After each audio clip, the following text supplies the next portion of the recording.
예비 며느리의 직업을 들은 순간 시아버지 박정호는 표정을 굳혔습니다. 우리 집안엔 안 맞습니다. 하지만 며칠 후 박정호의 생각은 완전히 달라졌습니다. 괜찮습니다. 제가 도와드리겠습니다.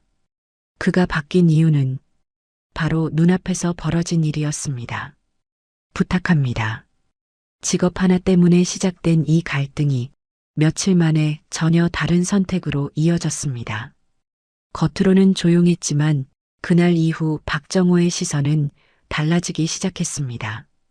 이야기가 궁금하시다면 구독과 좋아요로 함께 해주세요. 지금부터 한 사람의 마음이 바뀌기까지의 과정을 시작합니다. 박정호는 거실 소파에 등을 기댄 채 저녁 뉴스를 보고 있었습니다.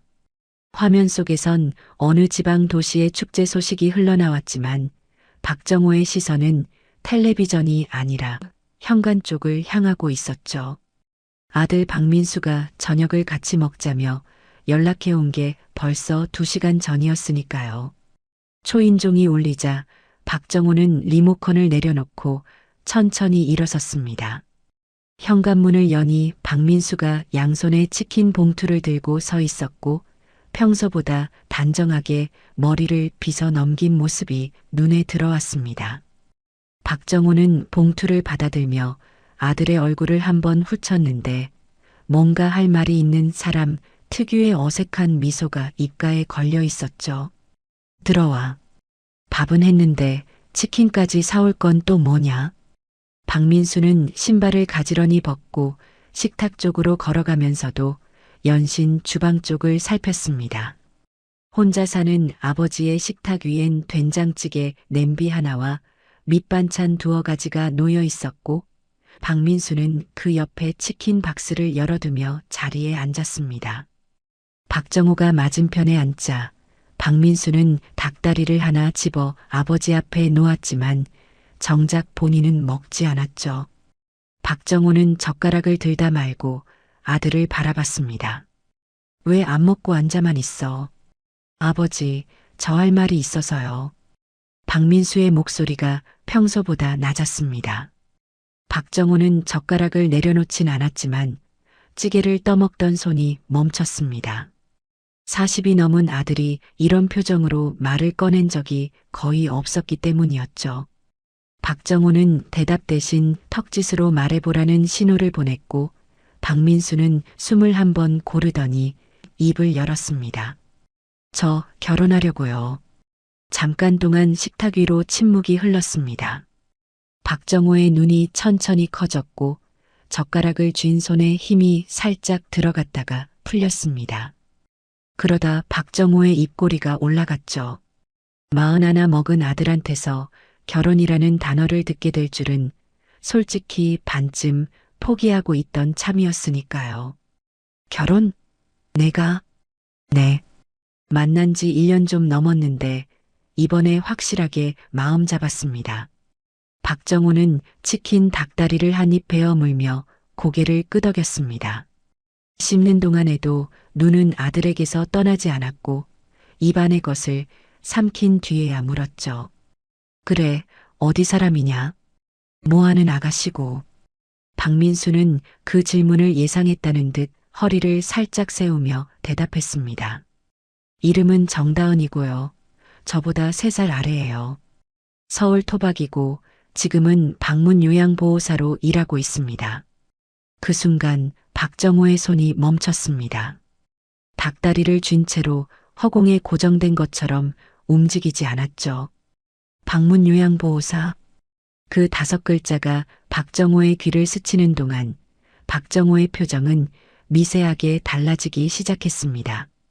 눈가에 잡혔던 웃음기가 가라앉고 입술이 얇게 다물렸으며 시선이 아들의 얼굴에서 식탁 위 된장찌개 쪽으로 천천히 내려갔죠. 박민수는 아버지의 그 미묘한 변화를 놓치지 않았습니다. 하지만 먼저 반응하지 않고 기다렸죠. 박정호는 닭다리를 접시 위에 내려놓더니 냅킨으로 손을 닦았습니다. 그 동작이 평소보다 느렸고 닦는 시간이 필요 이상으로 길었습니다. 요양보호사라 했나? 네, 방문 요양보호사요. 어르신 댁에 직접 가서 돌봄 서비스를 하는 일이에요. 박정호는 고개를 천천히 끄덕였지만 그 끄덕임에 긍정의 뜻이 담겨 있지 않다는 걸 박민수도 알았습니다. 박정호는 찌개를 다시 한 숟갈 떴다가 그대로 내려놓았고 숟가락이 냄비 가장자리에 부딪히며 작은 소리를 냈죠. 그래. 그 한마디가 전부였습니다. 박민수는 아버지가 더 물을 줄 알았습니다. 어디 학교를 나왔느냐, 부모님은 뭘 하시느냐, 그런 질문이 이어질 거라 생각했죠. 하지만 박정호는 다시 텔레비전 쪽으로 시선을 돌렸고 리모컨에 손을 뻗으며 채널을 돌렸습니다. 박민수는 입을 열려다 다시 닫았습니다. 아버지의 침묵이 단순한 무관심이 아니라는 걸 알았기 때문이었죠. 38년을 교단에 섰던 사람, 중학교 교장으로 퇴직한 사람이 며느리의 직업 앞에서 보이는 반응으로는 너무 조용했습니다.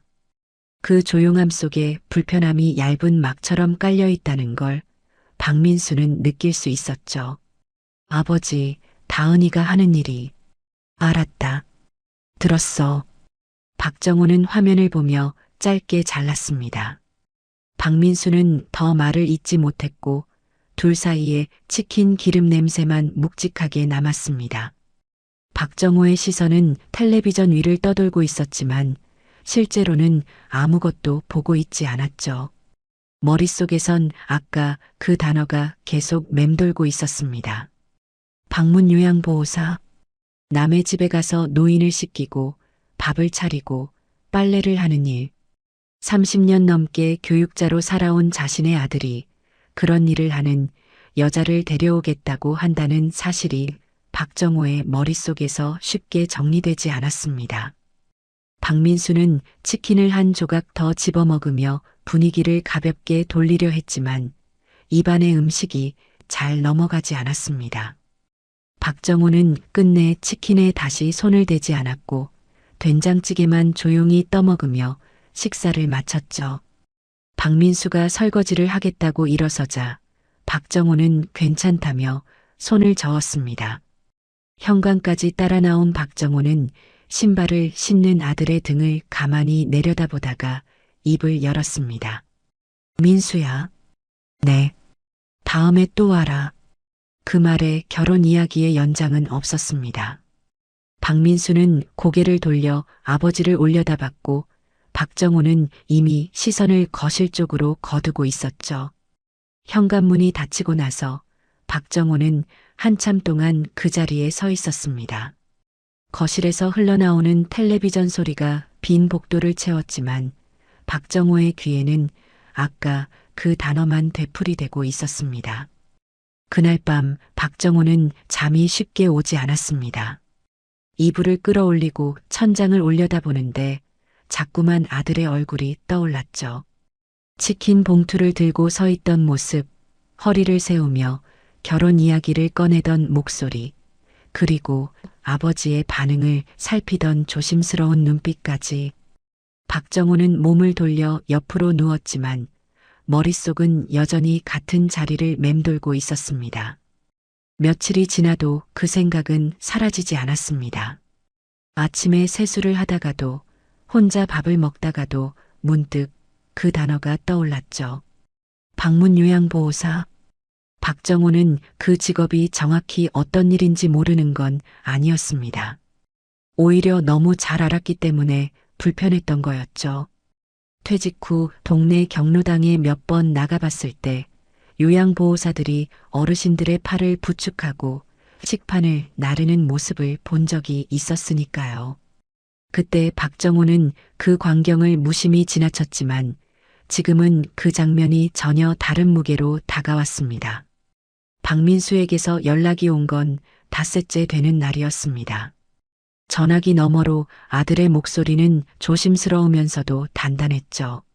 아버지, 상견례 날짜를 잡으려고요. 다은이 쪽 부모님도 준비되셨다고 하시는데 아버지 일정 괜찮으신 날 말씀해 주세요. 박정호는 전화기를 귀에 댄 채 거실 창 밖을 바라봤습니다. 아파트 단지 사이로 봄볕이 내려앉고 있었고 놀이터에서 아이들이 뛰어다니는 소리가 희미하게 들려왔죠. 박정호는 한참을 말없이 서 있다가 입을 열었습니다. 아무 때나 괜찮다. 거절할 명분이 없었습니다. 아들이 41까지 혼자 지내는 동안 박정호가 얼마나 속을 태웠는지 본인이 제일 잘 알았으니까요. 결혼을 하겠다는데 상견례조차 안 하겠다고 할 수는 없었습니다. 다만 전화를 끊고 나서 박정호는 소파에 앉아 한동안 움직이지 못했죠. 상견례 장소는 박민수가 잡았습니다. 시내 한정식 집으로 박정호가 퇴직 기념 식사를 했던 곳이었죠. 박민수가 일부러 아버지에게 익숙한 곳을 고른 거라는 걸 박정호도 알았습니다. 하지만 그 배려가 오히려 부담스러웠죠. 마치 아들이 아버지의 불편함을 미리 계산하고 완충제를 깔아놓은 것 같았으니까요. 상견례 당일 박정호는 평소보다 옷을 고르는데 시간을 들였습니다. 넥타이까지 맬 필요는 없었지만 회색 정장 재킷에 깔끔한 셔츠를 골랐죠. 거울 앞에서 옷매무새를 다듬으며 박정호는 스스로에게 되뇌었습니다. 상견례는 상견례일 뿐이다. 만나보고 판단해도 늦지 않는다. 한정식집 개인실 문을 열었을 때 박민수가 먼저 와서 자리를 잡고 있었습니다. 그 옆에 한 여자가 앉아 있었는데 박민수가 자리에서 일어나며 말했죠. 아버지, 정다은입니다. 정다은이 자리에서 일어섰습니다. 검은색 블라우스에 단정한 치마를 입고 있었고 머리는 뒤로 깔끔하게 묶어 올린 상태였죠. 정다은은 허리를 깊이 숙여 인사했습니다. 안녕하세요, 아버님. 정다은입니다. 만나 뵙게 되어 감사합니다. 목소리가 또렷했습니다. 떨리지도 과하게 밝지도 않은 어조였죠. 박정호는 가볍게 고개를 끄덕이며 자리에 앉았고 정다은의 맞은편 쪽에 자리를 잡으며 양가 부모가 마주보는 형태가 만들어졌습니다. 정다은의 어머니 김영수는 조용히 미소를 지으며 인사했고 아버지 정혜진은 자리에서 일어나 악수를 건넸죠. 음식이 하나씩 나오기 시작하면서 대화도 조금씩 흘러갔습니다. 정혜진이 박정호에게 건강은 어떠시냐고 물었고 박정호는 괜찮다며 짧게 답했죠. 김영수는 박민수에게 회사 다니는 게 힘들지 않으냐며 살뜰하게 물었고 박민수는 웃으며 괜찮다고 대답했습니다. 겉으로 보기엔 무난한 자리였지만 박정호의 시선은 자꾸만 정다은 쪽으로 향했습니다. 전체 요리가 치워지고 주요리가 나올 무렵 박정호는 물잔을 내려놓으며 입을 열었습니다. 다은 씨. 정다은이 고개를 들었습니다. 박정호의 목소리는 부드러웠지만 그 안에 담긴 무게를 정다은도 느꼈는지 숟가락을 가지런히 내려놓았죠. 네, 아버님. 민수한테 들었는데 요양보호사 일을 한다면서. 식탁 위의 공기가 미세하게 달라졌습니다. 박민수의 손이 무릎 위에서 살짝 움켜쥐어졌고 김영순의 미소가 한 겹 얇아졌죠. 하지만 정다은의 표정은 변하지 않았습니다. 마치 이 질문이 올 것을 알고 있었다는 듯 정다은은 박정호의 눈을 가만히 바라보며 대답했습니다. 네, 방문 요양보호사로 일하고 있습니다. 요즘 그쪽 일도 여러 종류가 있다고 들었는데 왜 하필 그 일을 선택했나? 박정호의 말투에는 공격이 없었습니다. 하지만 왜 하필이라는 단어가 품고 있는 뉘앙스를 식탁에 앉은 모두가 감지했죠. 박민수가 입을 열려는 찰나 정다은이 먼저 대답했습니다. 처음엔 저도 다른 일을 했었어요.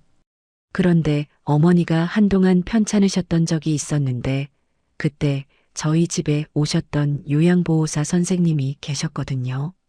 정다은의 시선이 잠깐 테이블 위 물잔 쪽으로 내려갔다가 다시 올라왔습니다. 그분이 어머니를 대하시는 걸 보면서 아, 이건 누군가는 꼭 해야 할 일이구나 하는 생각이 들었어요. 그래서 시작하게 됐습니다. 박정호는 정다은의 대답을 듣고도 바로 반응하지 않았습니다. 젓가락을 집어 반찬을 하나 집었다가 접시 위에 올려놓기만 하고 먹지 않았죠. 누군가는 꼭 해야 할 일. 그 말이 틀린 건 아니었습니다. 박정호도 그 정도는 알고 있었죠. 하지만 아는 것과 받아들이는 것 사이에는 박정호도 쉽게 건너지 못하는 간격이 있었습니다. 그렇군. 박정호의 대답은 짧았고 그 이후로 직업에 대한 이야기는 더 나오지 않았습니다. 대화는 다시 날씨와 음식 이야기로 돌아갔고 식사가 끝날 때까지 박정호는 정다은에게 더 이상 질문을 하지 않았죠.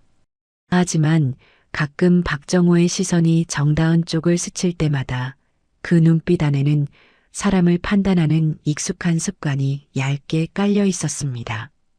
38년을 학생들 앞에 서며 길러온 그 시선이 지금은 예비 며느리를 향해 조용히 작동하고 있었죠. 식사가 끝나고 한정식 집 앞에서 양가가 인사를 나눌 때 정다은이 다시 허리를 숙여 인사했습니다. 오늘 감사했습니다, 아버님. 박정호는 고개를 끄덕였지만 그 고개짓의 각도는 처음 만났을 때보다 얕았습니다. 정혜진과 김영순이 먼저 자리를 떠나고 박민수가 정다은을 차까지 데려다 주러 가자 박정호는 한정식 집 앞 인도에 혼자 남았죠. 봄바람이 재킷 사이로 스며들었고 박정호는 주머니에 손을 넣은 채 하늘을 한번 올려다봤습니다. 누군가는 꼭 해야 할 일. 정다은의 그 대답이 머릿속에서 다시 떠올랐지만 박정호의 가슴에까지 내려오지는 못했습니다. 괜찮은 아이라는 건 알겠는데 그것과 며느리로 받아들이는 것은 다른 문제였으니까요. 박정호는 택시를 잡기 위해 손을 들었고 차에 올라탄 뒤에도 한참 동안 창밖만 바라보고 있었습니다. 택시 안에서 시작된 그 생각은 집에 돌아와서도 이어졌습니다. 박정호는 현관불을 켜고 신발을 벗으면서도 상견례 자리에서 정다은이 했던 말을 계속 되씹고 있었죠. 괜찮은 아이였습니다. 인사도 바르고 말도 조리 있었고 눈빛에 흔들림이 없었습니다.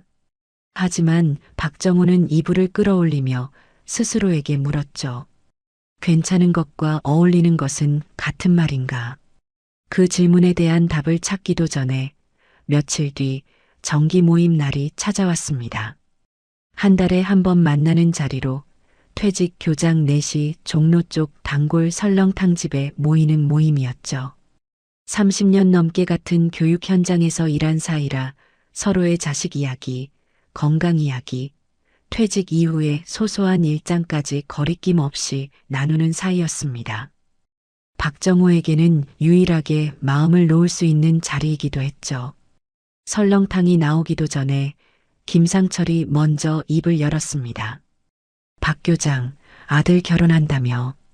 민수가 연락해서 축의금 계좌 물어보던데.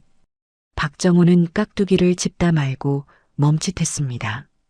박민수가 벌써 주변에 알리고 다녔다는 사실을 그제야 알았기 때문이었죠. 맞은편에 앉은 이재안이 국물을 한 숟갈 뜨며 웃었습니다. 야, 축하할 일이지. 민수 나이가 몇인데 이제라도 장가를 가니 다행이다. 그래, 신부 될 사람은 어디 뭐하는 집 딸이야? 윤태연이 물었고 나머지 셋의 시선이 자연스럽게 박정호에게 모였습니다. 박정호는 숟가락을 국그릇에 담그며 잠깐 뜸을 들였죠. 그러다 입을 열었습니다. 서울 사는 아가씨인데 나이는 38이고 38이면 적당하네. 요즘 세상에 그 나이면 젊은 편이지. 뭐하는 사람인데?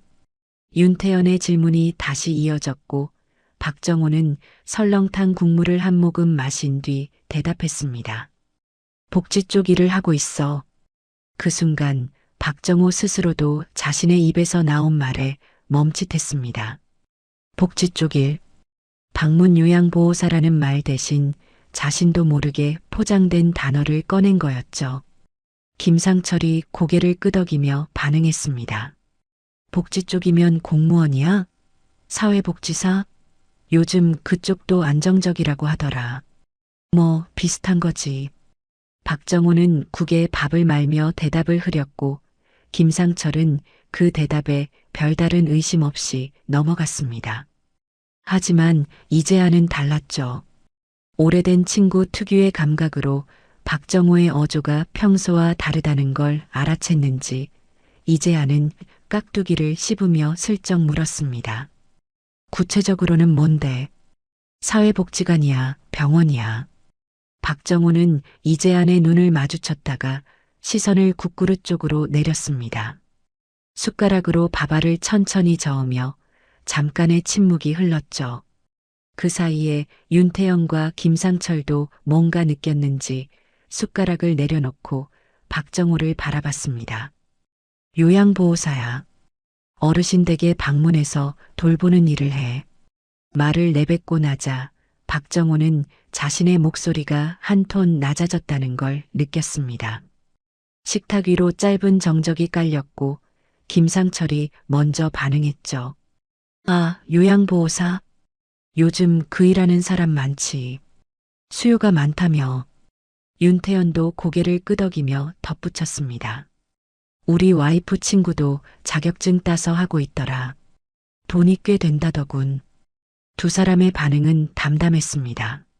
하지만 박정호의 귀에는 그 담담함이 다른 의미로 들렸죠. 돈이 된다는 말, 수요가 많다는 말.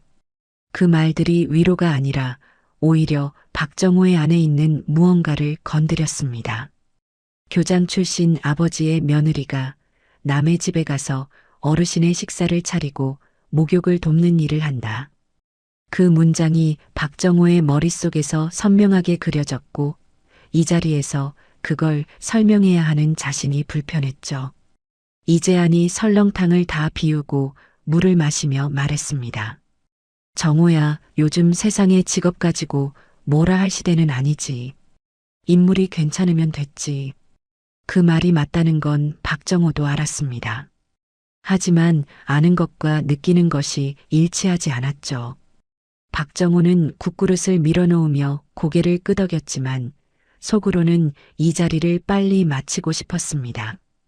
혼자 생각을 정리할 시간이 필요했으니까요. 모임이 끝나고 집으로 돌아온 박정호는 거실불도 켜지 않은 채 소파에 앉았습니다. 어두운 거실에 창 너머 가로등 빛만 길게 들어와 바닥 위에 줄무늬를 만들었죠. 박정호는 눈을 감고 고개를 뒤로 젖혔습니다.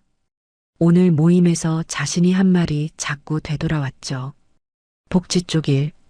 자신은 며느리의 직업을 있는 그대로 말하지 못했습니다.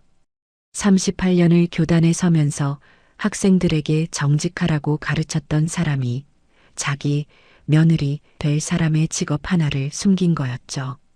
하지만 그 사실이 박정호를 반성하게 만들기보다는 오히려 불편함을 키웠습니다. 숨겨야 할 만큼 자신이 불편하다는 뜻이니까요. 박정호는 눈을 뜨고 핸드폰을 꺼냈습니다. 화면에 박민수의 이름이 떠 있었고 박정호는 잠깐 망설이다가 통화 버튼을 눌렀죠. 신호음이 3번 울리고 박민수가 받았습니다. 아버지, 무슨 일이세요? 민수야, 잠깐 이야기 좀 하자.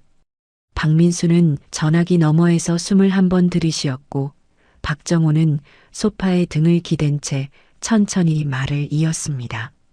오늘 상철이 재한이 형들 만났는데 다들 내 결혼 이야기를 물어보더라. 네, 제가 미리 연락을 좀 드렸어요. 그래, 그건 됐고. 박정호는 잠깐 말을 끊었습니다. 어두운 거실 안에서 시계 초침 소리만 또렷하게 들렸죠. 박정호는 입술을 한 번 닫았다가 다시 열었습니다. 민수야, 아버지가 생각을 좀 해봤는데 이 결혼 한 번 더 생각해봐라. 전화기 너머가 조용해졌습니다. 박민수의 숨소리조차 들리지 않았고 박정호는 그 침묵을 채우듯 말을 이었죠. 다은 씨가 나쁜 사람이라는 게 아니야. 상견례 때 봤는데 인사도 바르고 성격도 괜찮아 보여. 그건 아버지도 인정해. 하지만 민수야, 결혼이라는 건 두 사람만의 일이 아니잖아. 박정호의 목소리는 낮고 차분했지만 그 안에 오래 눌러놓은 무게가 실려 있었습니다. 사람들이 물어봐. 며느리 뭐 하냐고. 그때 아버지가 뭐라고 대답해야 하겠어. 오늘도 그 얘기가 나왔는데 아버지는 제대로 말을 못했다. 전화기 너머에서 박민수의 숨소리가 다시 들렸습니다. 떨리지는 않았지만 평소보다 깊고 느린 호흡이었죠. 박민수는 한참을 가만히 듣고 있다가 낮은 목소리로 대답했습니다. 아버지, 그건 아버지 생각이지 저한테는 다른 문제예요. 그래서 한 번 더 생각해 보라는 거야. 서두를 일이 아니잖아. 박정호는 더 이상 말을 잇지 않았고 박민수도 더는 대꾸하지 않았습니다. 전화기 속에서 미세한 잡음만 흘렀고 몇 초간의 침묵 끝에 박민수가 먼저 입을 열었죠. 알겠습니다. 끊을게요. 통화가 끝난 뒤 박정호는 핸드폰을 소파 쿠션 위에 내려놓았습니다. 가로등 빛이 여전히 바닥 위를 가로지르고 있었고 시계 초침은 변함없이 같은 속도로 돌고 있었죠. 박정호는 자신이 한 말이 옳다고 믿었지만 가슴 한쪽이 편하지 않았습니다. 아들의 마지막 목소리에 담겨 있던 그 건조한 톤이 소파에 기댄 박정호의 등 뒤로 오래도록 남아 있었습니다. 박민수는 전화를 끊고 나서 한참 동안 화면이 꺼진 핸드폰을 내려다보고 있었습니다. 거실 식탁 위에 올려둔 컵라면은 이미 불어 있었고 텔레비전은 켜져 있었지만 소리는 들리지 않았죠. 알겠습니다. 라고 말하고 끊었지만 그 말은 아버지의 뜻을 수용하겠다는 의미가 아니었습니다. 더 이상 이 전화 안에서는 대화가 되지 않겠다는 포기에 가까운 마침표였죠. 박민수는 불어버린 컵라면을 그대로 두고 소파에 앉았습니다. 손가락이 핸드폰 위를 맴돌았지만 정다은에게 연락하지는 않았죠. 지금 이 상태로 전화를 걸면 목소리에서 뭔가 묻어날 게 분명했으니까요.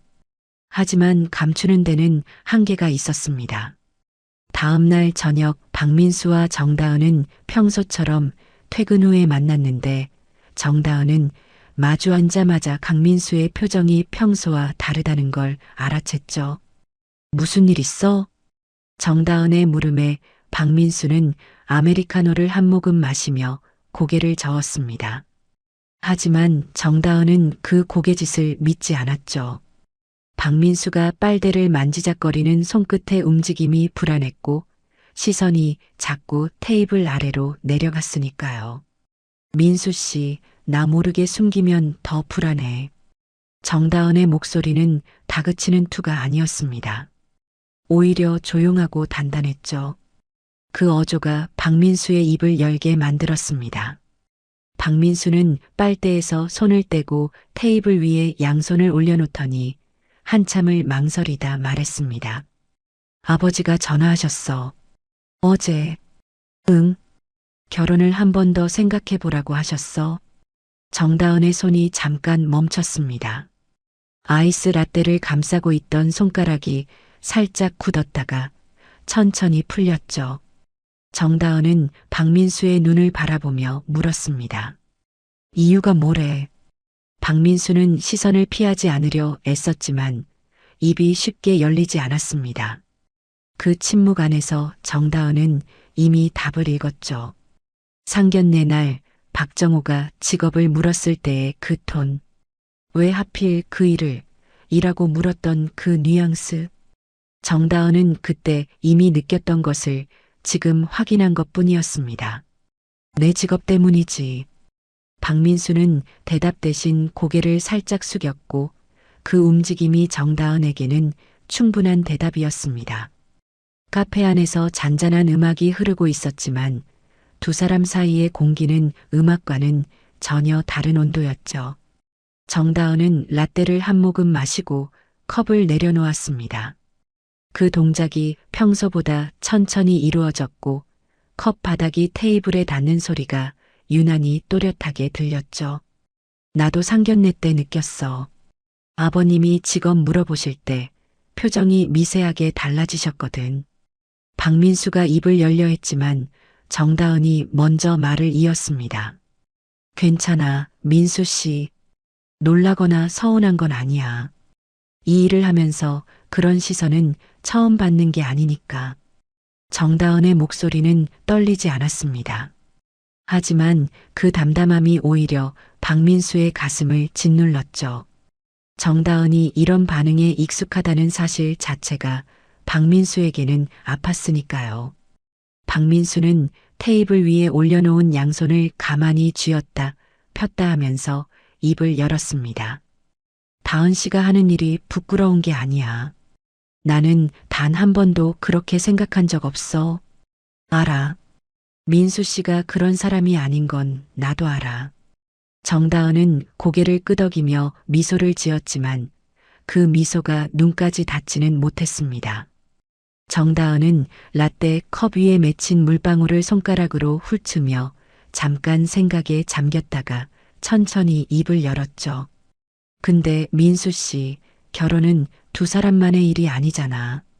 그 말이 아버지와 똑같은 문장이라는 걸 박민수도 알아챘습니다. 같은 말인데 완전히 다른 방향에서 날아온 거였죠. 박정우는 자신의 불편함을 지키기 위해 그 말을 꺼냈고 정다은은 박민수의 부담을 덜어주기 위해 같은 말을 꺼낸 거였으니까요. 나 때문에 민수 씨가 아버님이랑 사이가 틀어지는 건 원하지 않아. 다은 씨, 진심이야.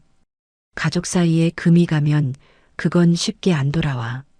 나는 그걸 너무 많이 봐왔어. 정다은의 말에는 경험이 실려 있었습니다. 방문 요양 현장에서 가족 간의 균열을 숱하게 목격해온 사람 특유의 무게가 느껴졌죠.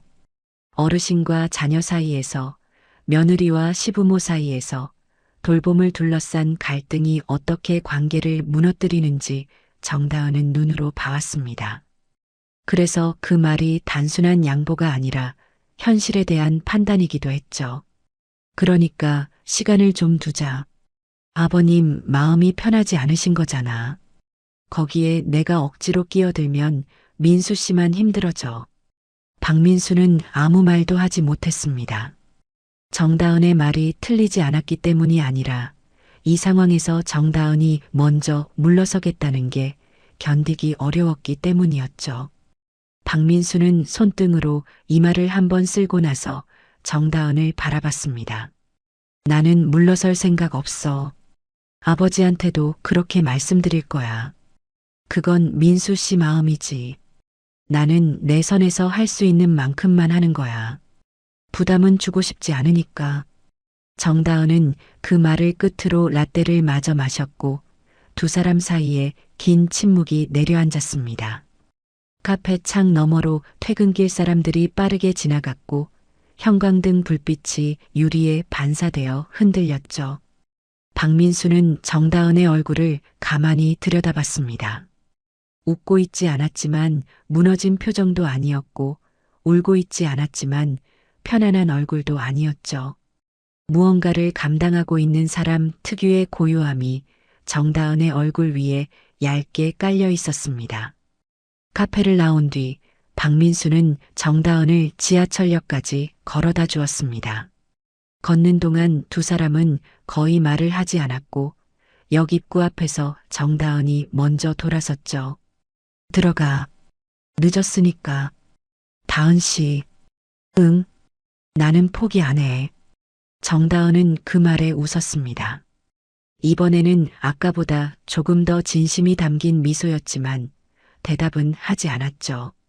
고개를 살짝 끄덕이고 돌아서서 개찰구 쪽으로 걸어갔고 박민수는 정다은의 뒷모습이 에스컬레이터 아래로 사라질 때까지 그 자리에 서 있었습니다.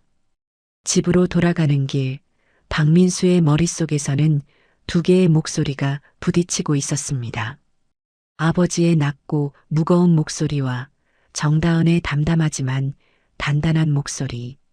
둘 다 같은 말을 했지만 방향은 정반대였고 박민수는 그 사이에 서서 어느 쪽으로도 발을 떼지 못한 채 걷고 있었죠.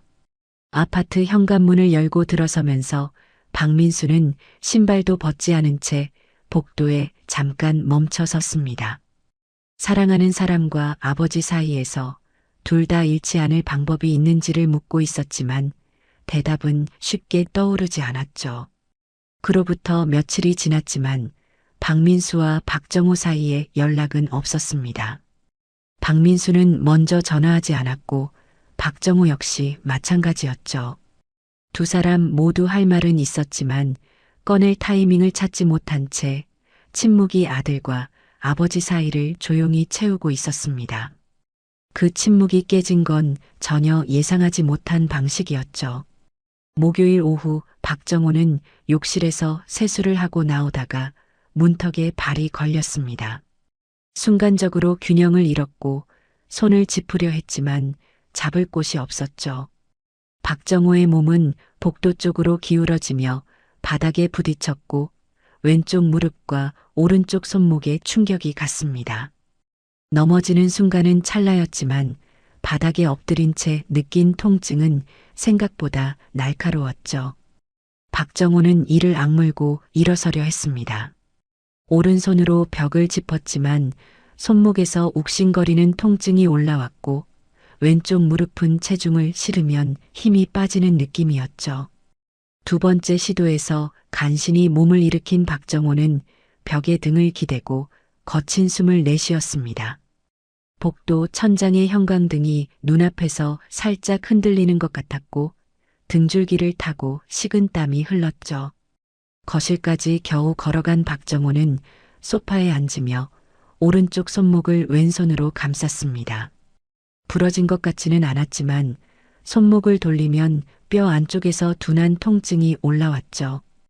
왼쪽 무릎도 마찬가지였습니다. 걸을 수는 있었지만 계단을 오르내리거나 오래 서 있기는 어려운 상태였죠. 핸드폰을 꺼내 시간을 확인하니 오후 3시였습니다. 박정호는 화면을 바라보다가 박민수의 이름을 찾았지만 전화를 걸지는 않았죠. 넘어졌다고 아들에게 말하는 것 자체가 박정호에게는 쉽지 않은 일이었으니까요. 혼자 사는 집에서 넘어져 손목을 다쳤다. 그 문장이 만들어내는 이미지가 박정호 스스로 받아들이기 힘든 것이었습니다. 38년간 교단에 섰던 사람, 수백 명의 학생 앞에서 한 번도 흔들리지 않았던 사람이 욕실 문턱에 걸려 넘어졌다는 사실은 박정호의 자존심이 허락하지 않았죠. 하지만 저녁이 되자 현실이 박정호의 자존심을 압도하기 시작했습니다. 냉장고에서 반찬을 꺼내려는데 오른손에 힘이 제대로 들어가지 않았고 냄비를 들어 올리는 것도 쉽지 않았죠. 가스레인지 앞에 서서 한참을 바라보다가 박정호는 결국 냄비를 내려놓고 식탁 의자에 앉았습니다. 왼쪽 무릎이 오래 서 있는 걸 버티지 못했기 때문이었죠. 그날 저녁 박정호는 밥을 짓지 못하고 찬장에 있던 누룽지를 물에 불려 먹었습니다. 숟가락을 드는 것도 오른손이 아닌 왼손으로 해야 했고 그 어색한 동작이 박정호의 입맛을 더 떨어뜨렸죠. 식사를 마치고 설거지를 하려는데 그릇을 잡은 손에서 미끄러져 싱크대 안에 부딪히는 소리가 났습니다. 깨지지는 않았지만 박정호는 그 소리에 가만히 멈춰섰죠. 혼자서는 이 정도도 되지 않는다는 사실이 소리보다 더 크게 울렸으니까요. 다음 날 아침 박정호는 결국 박민수에게 전화를 걸었습니다. 전화를 받은 박민수의 목소리에는 며칠간의 공백이 묻어 있었지만 박정호가 넘어졌다는 말을 듣자마자 톤이 바뀌었죠. 지금 괜찮으세요? 병원은 가보셨어요? 괜찮아. 크게 다친 건 아닌데 손목하고 무릎이 좀 불편해서 지금 바로 갈게요. 박민수의 대답은 즉각적이었지만 그 뒤에 짧은 침묵이 이어졌습니다. 전화기 너머에서 키보드 치는 소리와 사무실 소음이 들려왔고 박민수의 목소리가 한 톤 낮아졌죠. 아버지, 근데 지금 회사 상황이 좀 그래요. 이번 주 프로젝트 마감이 겹쳐서 당장은 시간을 내기가 어렵거든요. 됐어. 급한 거 아니니까 일 먼저 해. 박정호는 짧게 잘랐지만 속으로는 그 대답을 듣는 순간 무언가가 가라앉는 느낌이었습니다. 아들에게 도움을 요청하는 것도 어려웠는데 그 요청마저 바로 받아들여지지 않는다는 사실이 박정호를 더 작아지게 만들었죠. 박민수는 전화를 끊고 나서 사무실 의자 등받이에 머리를 기댔습니다. 화면에는 마감 기한이 이틀 남은 프로젝트 파일이 띄워져 있었고 팀장에게서 온 메시지 알림이 끊임없이 올라오고 있었죠. 박민수는 점심시간에 아버지 집에 다녀올 수 있을까 계산해 봤지만 사무실에서 아버지 집까지는 편도로만 40여 분이 걸렸습니다. 왕복의 1시간 반, 거기에 아버지를 돌보는 시간까지 합치면 반나절이 사라지는 거였죠. 그 사이 박정호는 혼자 병원에 가기로 했습니다.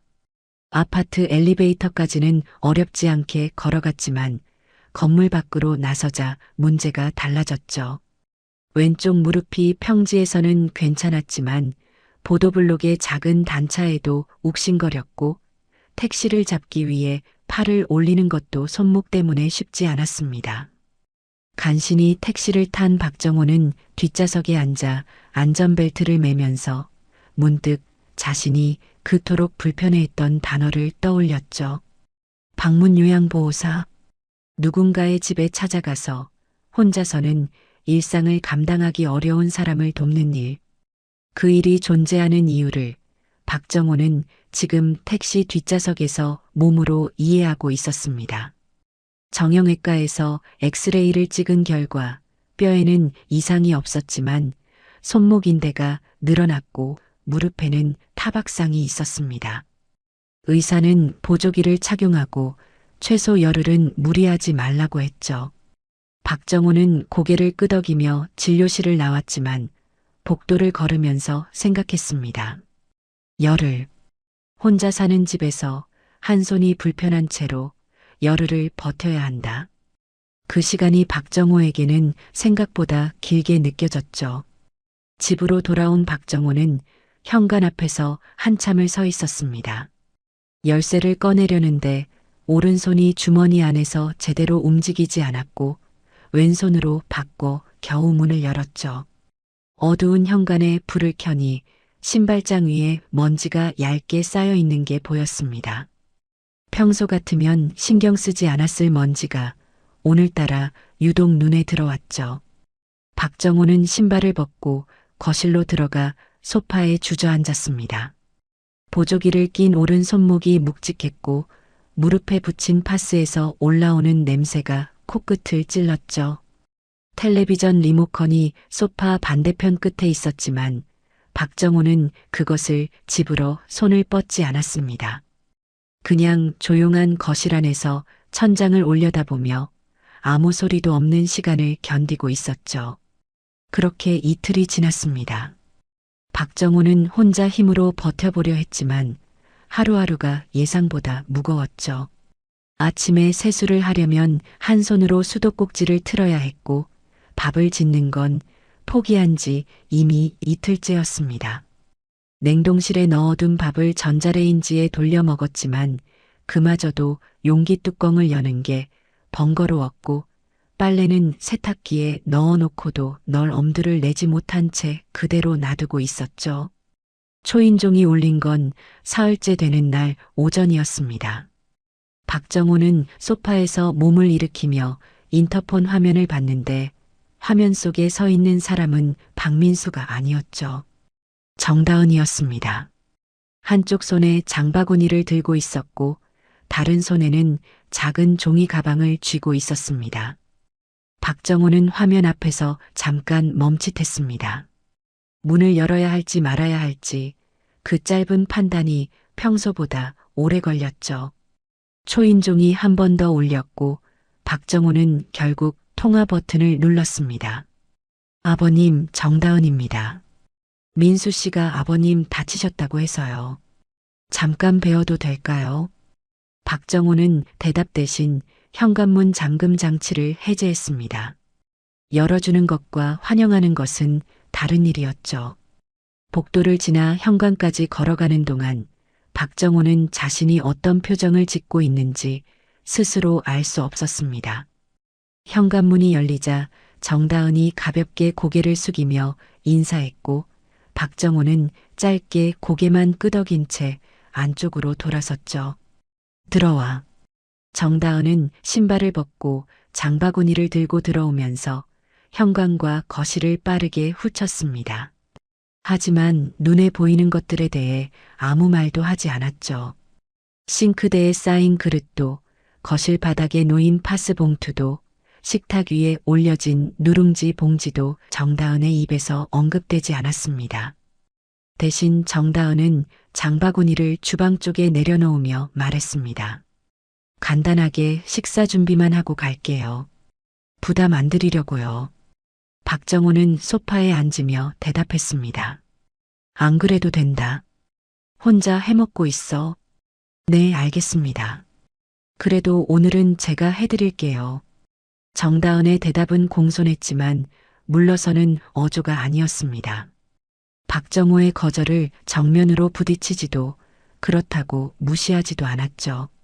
마치 이런 상황에 익숙한 사람처럼 정다은은 자연스럽게 주방으로 이동하며 장바구니에서 재료를 꺼내기 시작했습니다. 박정호는 소파에 앉은 채 주방 쪽을 바라봤습니다. 정다은은 싱크대에 쌓인 그릇을 먼저 조용히 치웠고 그 다음 도마를 꺼내 무와 감자를 썰기 시작했죠. 칼질 소리가 일정한 간격으로 거실까지 들렸고 수도꼭지에서 물 흐르는 소리가 그 사이를 채웠습니다. 박정호가 불편했던 건 정다은이 온 것 자체가 아니었습니다. 정다은이 자신의 집 안 상태를 보고 있다는 사실이었죠. 혼자서는 그릇 하나 제대로 치우지 못하는 자신의 모습이 예비 며느리 앞에 그대로 드러나 있었으니까요.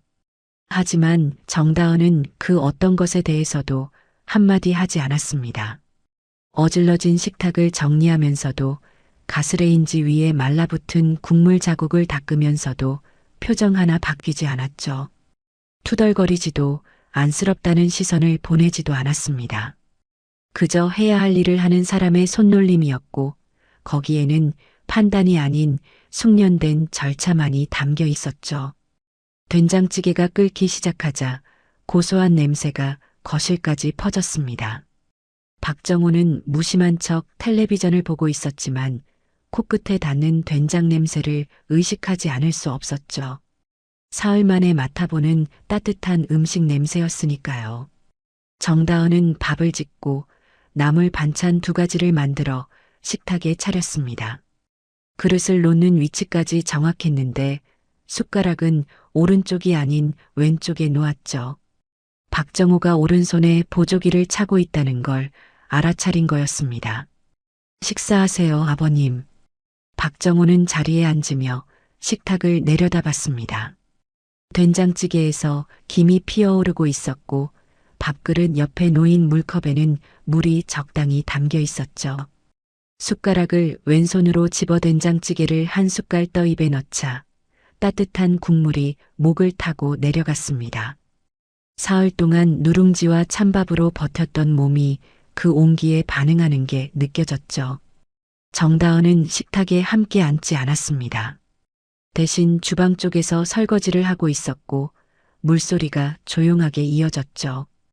박정호는 밥을 먹으면서 그 물소리를 듣고 있었습니다. 누군가가 자신의 집에서 설거지를 하고 있다는 사실이 낯설었지만 불편하다고 말할 수 없는 종류의 낯설미였죠. 식사를 마치고 나자 정다은은 박정호의 그릇을 치우며 종이 가방을 꺼냈습니다. 약국에서 파스하고 손목 보조기 교체용 밴드 사왔어요. 지금 차고 계신 건 며칠 되셨으면 교체하시는 게 좋을 거예요. 그런 건 안 사와도 됐어.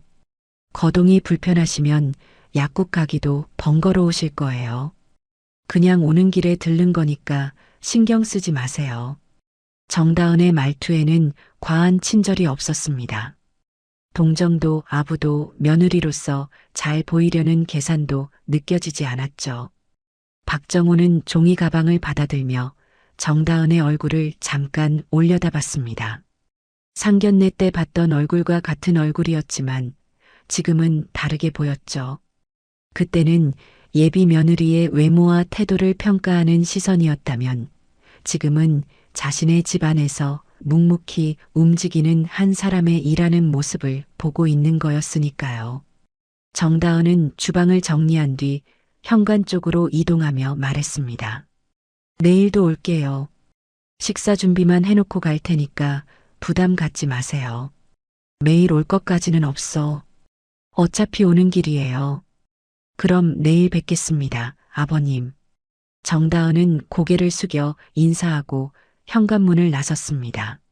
문이 닫히고 나서 박정호는 식탁 앞에 한참 앉아 있었죠.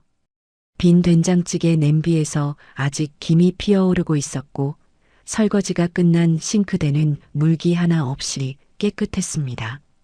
종이 가방 안에 들어있는 파스와 밴드가 손끝에 느껴졌고 박정호는 그것을 꺼내 식탁 위에 올려놓으며 가만히 바라봤습니다. 불편했습니다. 하지만 그 불편함의 종류가 처음과 달라져 있었죠. 상견례 때는 며느리의 직업이 불편했고 모임에서는 그 직업을 설명하는 것이 불편했습니다. 그런데 지금 느끼는 불편함은 그런 것과 결이 달랐죠. 자신이 판단했던 그 일을 하는 사람이 자신의 집에 와서 자신이 하지 못하는 일을 해주고 갔다는 사실이 만들어내는 불편함이었습니다. 그것은 체면의 불편함이 아니라 자기 안에 무언가가 어긋나 있다는 데서 오는 불편함이었죠. 박정호는 식탁에서 일어나 거실 창가로 걸어갔습니다. 창 너머로 아파트 단지의 오후 풍경이 보였고 단지 입구 쪽으로 걸어가는 정다은의 뒷모습이 작게 보였죠. 박정호는 그 뒷모습을 한참 내려다보다가 시선을 거두며 커튼을 닫았습니다. 정다은은 다음 날도 왔습니다. 그 다음 날도 왔죠. 약속한 대로 식사 준비만 하고 간다고 했지만 실제로는 그보다 조금 더 많은 일들이 자연스럽게 이루어졌습니다. 이틀째 방문했을 때는 세탁기에 들어있던 빨래를 널었고 사흘째에는 욕실 문턱에 미끄럼 방지 패드를 붙여놓았죠. 박정호는 그런 것들을 일일이 지적하지 않았고 정다은도 허락을 구하지 않았습니다. 두 사람 사이에는 대화 대신 행동이 오갔고 그 행동들은 소리 없이 집안 곳곳에 쌓여갔죠. 나흘째 되는 날 아침 박정호는 평소보다 일찍 눈을 떴습니다. 손목의 통증은 많이 가라앉았지만 여전히 보조기를 풀 수는 없었고 무릎도 걷는 데는 지장이 없지만 오래 서 있으면 묵직하게 무거워졌죠. 박정호는 침대에서 일어나 거실로 나와 창을 열었습니다. 이른 아침 공기가 차갑게 들어오면서 커튼이 흔들렸고 박정호는 그 바람을 맞으며 가만히 서 있었죠. 정다은이 도착한 건 9시 반쯤이었습니다. 초인종 소리에 박정호가 문을 열자 정다은은 어제와 같은 장바구니를 들고 서 있었죠. 하지만 오늘은 뭔가 달랐습니다. 장바구니 옆에 작은 비닐봉지가 하나 더 있었고 안에는 약국 봉투가 들어 있었죠. 보조기 밴드 교체할 때가 됐을 거예요. 오늘 바꿔드릴게요. 박정호는 고개를 끄덕이고 소파에 앉았습니다. 정다은은 주방에 장을 정리한 뒤 손을 씻고 거실로 왔죠. 소파 옆에 무릎을 꿇고 앉아 박정호의 오른손을 조심스럽게 들었습니다. 보조기의 벨크로를 풀 때 정다은의 손가락이 박정호의 손등에 닿았는데 그 손끝이 따뜻했죠. 박정호는 시선을 돌려 텔레비전 쪽을 바라봤지만 화면에 무엇이 나오고 있는지는 보이지 않았습니다. 정다은은 낡은 밴드를 풀어내고 새 밴드를 감으면서 손목 상태를 살폈습니다. 손가락으로 손목 주변을 가볍게 누르며 부기가 빠졌는지 확인했고 박정호가 미세하게 인상을 찌푸린 부분에서 손을 멈췄죠. 여기 아직 좀 부어 있네요. 밴드를 너무 꽉 감으면 혈액순환이 안 되니까 이 정도로 해드릴게요. 박정호는 대답하지 않았습니다. 다만 정다은이 밴드를 감는 동안 자신의 손을 내려다보고 있었죠. 주름이 깊어진 손등 위로 정다은의 젊고 단단한 손가락이 움직이고 있었고 그 손끝에는 망설임이 없었습니다. 수십 번, 수백 번 같은 일을 해온 사람의 손이었죠. 밴드 교체가 끝나자 정다은은 자리에서 일어나며 말했습니다. 오늘은 미역국 끓여 놓을게요. 냉장고에 소고기가 있어서요. 정다은이 주방으로 돌아가고 박정호는 보조기가 새로 감긴 오른손을 가만히 들여다봤습니다. 밴드의 압력이 아까보다 편했고 손목을 살짝 움직여 봤을 때 통증이 덜했죠. 그 차이가 크지 않았지만 박정호는 그 작은 차이를 만들어낸 손을 떠올리고 있었습니다. 미역국이 끓는 냄새가 거실을 채울 무렵 박정호는 주방 쪽을 바라봤습니다. 정다은은 냄비 앞에 서서 국자로 국물을 저으며 간을 보고 있었고 그 옆에 밥솥에서 김이 피어오르고 있었죠. 며칠 전까지만 해도 이 주방에서는 누룽지를 물에 불리는 소리밖에 나지 않았는데 지금은 도마 소리, 물 끓는 소리, 냄비 뚜껑이 덜그럭거리는 소리가 겹겹이 쌓여 있었습니다. 박정호는 그 소리들을 듣고 있다가 문득 자신도 모르게 입을 열었죠. 다은 씨. 정다은이 국자를 든 채 고개를 돌렸습니다. 박정호는 소파에 앉은 채 정다은 쪽을 바라보고 있었는데 그 눈빛이 며칠 전과는 달라져 있었습니다. 경계도 불편함도 아닌 무언가를 꺼내기 직전의 조심스러움이 그 안에 있었죠. 부탁 좀 해도 되겠나? 정다은은 국자를 냄비에 걸치고 박정호 쪽으로 몸을 돌렸습니다. 대답을 재촉하지 않았고 그저 기다렸죠. 박정호는 시선을 살짝 내리며 말을 이었습니다. 파스를 등 쪽에 붙여야 하는데 혼자서는 손이 안 닿아서 그게 넘어졌을 때부터 계속 뻐근한데 앞쪽은 내가 붙이는데 등 쪽은 아무래도 말끝이 흐려졌습니다. 박정호에게 그 말은 단순한 부탁이 아니었죠. 도움이 필요하다는 사실을 인정하는 것, 그리고 그 인정을 자신이 결혼을 반대했던 바로 그 사람에게 건네는 것. 38년 동안 교단에서 누구에게도 약한 모습을 보이지 않았던 사람이 지금 소파에 앉아 예비 며느리에게 파스를 붙여달라고 말하고 있었습니다. 정다은은 짧게 대답했습니다. 그럼요. 파스 어디 있어요? 박정호가 거실 서랍장 위를 턱짓으로 가리키자 정다은은 그쪽으로 가서 파스를 꺼내왔죠. 박정호가 겉옷을 벗고 소파의 앞으로 살짝 숙이자 정다은은 등 뒤로 돌아가 셔츠를 올렸습니다. 왼쪽 견갑골 아래쪽에 전에 붙인 파스가 반쯤 떨어져 있었고 그 주변 피부가 살짝 붉어져 있었죠. 잊은 거 먼저 떼어낼게요. 좀 따가울 수 있어요. 정다은은 파스를 천천히 떼어냈습니다. 피부에 자극이 가지 않도록 한쪽 끝부터 조금씩 당기며 떼어내는 동작이 능숙했죠. 새 파스를 꺼내 등에 붙이면서 가장자리를 손바닥으로 꾹꾹 눌러주었고 밀착이 되었는지 한 번 더 확인한 뒤 셔츠를 내려주었습니다. 됐습니다. 내일도 위치 바꿔서 붙여드릴게요. 박정호는 등을 다시 소파에 기대며 고개를 끄덕였습니다. 고맙다는 말은 하지 않았죠. 하지만 그 고개짓에 담긴 무게는 지난 며칠간의 어떤 대화보다 무거웠습니다. 박정호가 스스로 도움을 요청했다는 사실, 그것을 자신이 불편해하던 바로 그 사람에게 했다는 사실, 그 두 가지가 박정호의 안에서 조용히 겹쳐지고 있었죠. 정다은은 다시 주방으로 돌아가 미역국 간을 마무리했고 식탁에 밥과 국을 차렸습니다. 오늘도 숟가락은 왼쪽에 놓여 있었죠. 박정호가 식탁에 앉자 정다은은 맞은편에 앉으며 말했습니다. 오늘은 저도 같이 먹어도 될까요? 아침을 못 먹고 왔거든요. 박정호는 정다은을 잠깐 바라봤습니다. 며칠 동안 식사를 차려주면서도 한 번도 같이 앉지 않았던 사람이 처음으로 그 자리에 앉겠다고 말한 거였죠. 박정호는 국그릇 쪽으로 시선을 옮기며 짧게 대답했습니다. 앉아. 두 사람은 마주 앉아 미역국을 먹었습니다. 말은 거의 없었지만 숟가락이 그릇에 부딪히는 소리와 국물을 넘기는 소리가 식탁 위를 채웠죠. 박정호는 미역국을 한 숟갈 더 떠 입에 넣으며 맞은편에 앉은 정다은을 잠깐 올려다봤습니다. 정다은은 밥 위에 김치를 올려 먹고 있었고 그 모습이 특별할 것 없이 평범했죠.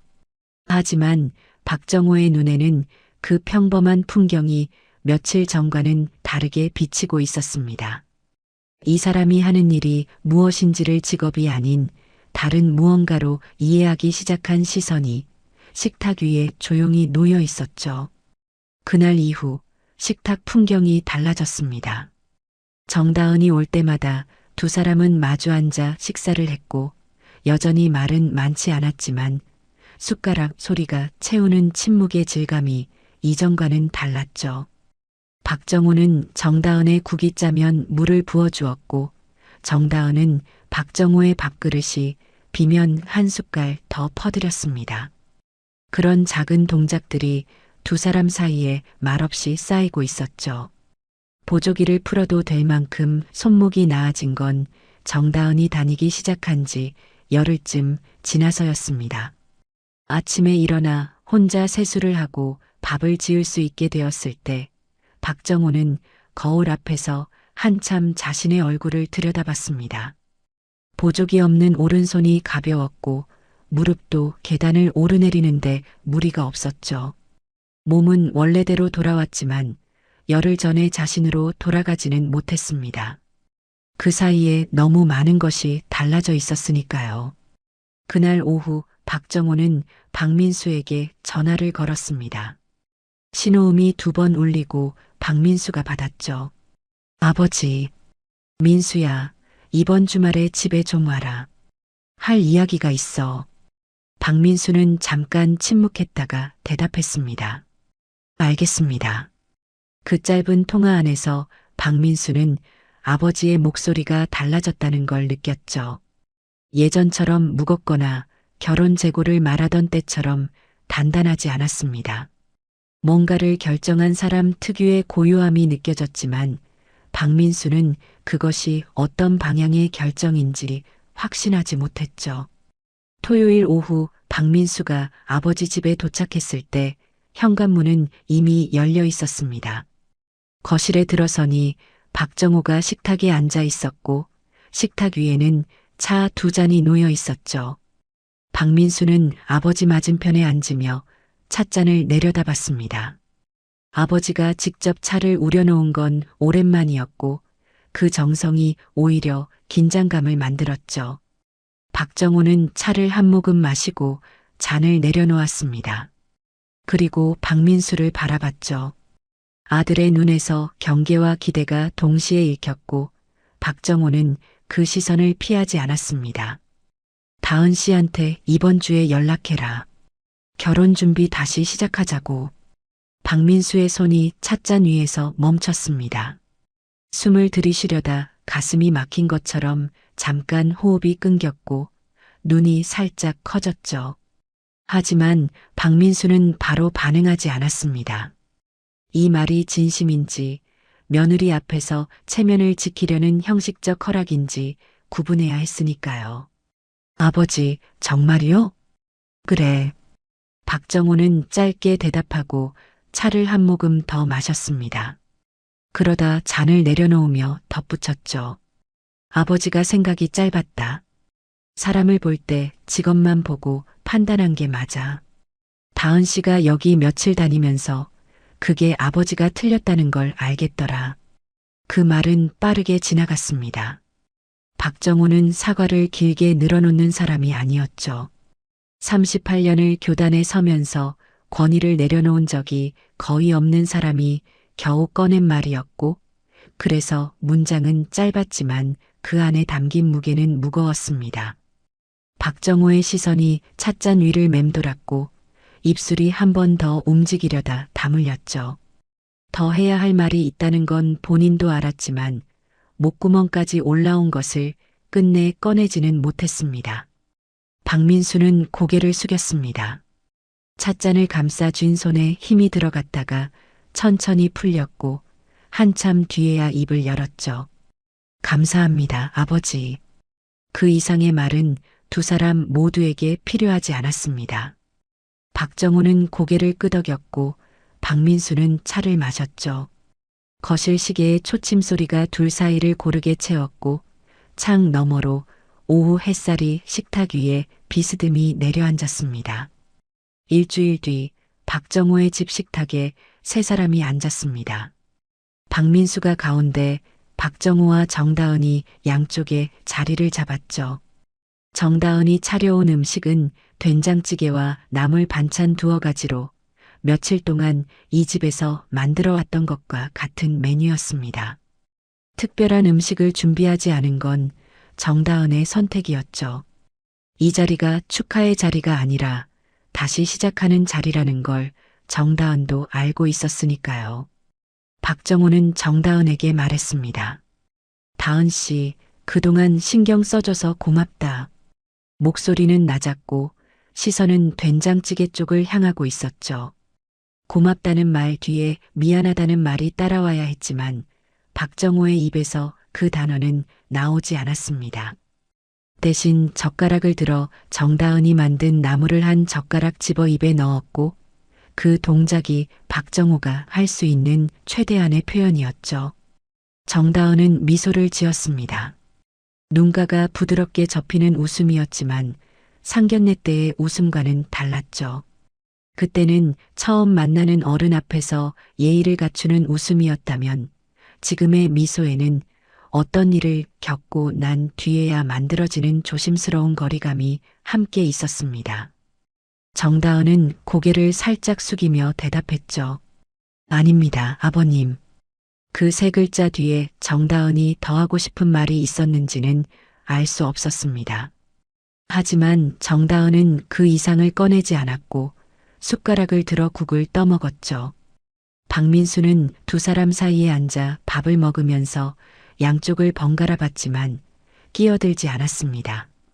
이 자리에서 필요한 건 말이 아니라 시간이라는 걸 박민수도 느끼고 있었으니까요. 식사가 진행되는 동안 세 사람의 식탁 위에는 어색함이 얇게 깔려 있었습니다. 박정호는 반찬을 집을 때마다 정다은 쪽 접시를 한 번씩 살폈지만 직접 덜어주지는 않았죠. 정다은은 국이 식으면 박정호의 그릇을 거두어 다시 따뜻하게 데워왔지만 그 동작에 며칠 전의 자연스러움은 없었습니다. 돌봄의 현장에서 온 편안함이 아니라 앞으로 가족이 될 사람 앞에서의 조심스러움이 정다은의 손끝에 묻어 있었죠. 세 사람의 식사는 조용했습니다. 된장찌개 끓는 소리가 식탁 위를 채웠고 숟가락과 젓가락이 그릇에 닿는 소리가 대화를 대신했죠.